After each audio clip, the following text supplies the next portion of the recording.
আসলে এখন ডেঙ্গুর সিজন চলছে। সিলেটে যদিও ডেঙ্গুর তীব্রতা একটু কম, এখন পর্যন্ত মাত্র ২০ জন রোগী এই বছর আমরা পেয়েছি। তবে সামনের দিকে হয়তো বৃষ্টিপাত বাড়লে আরও সংখ্যা বৃদ্ধি পাবে।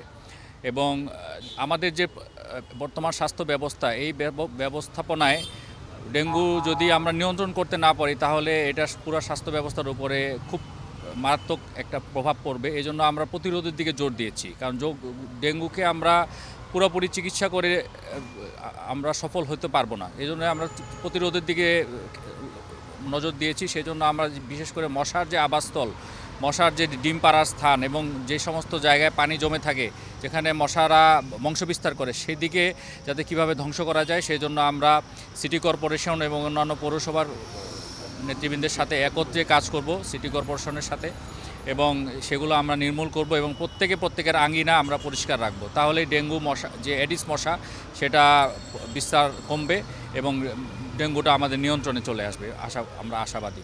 আর ডেঙ্গু আমাদের সিলেট যদিও এরকম নাই, তারপরেও আমাদেরকে অবশ্যই এখানে এখন থেকেই বিশেষ করে প্রতিরোধের দিকে খেয়াল করতে হবে। পানি, আপনারা জানেন যে অনেক সময় টবের মধ্যে পানি থাকে বা ছাদের মধ্যে অনেকেই ছাদ বাগান করেন, সেখানে পানি জমে থাকে, এগুলিতেই কিন্তু মশাটা বিস্তার লাভ করে।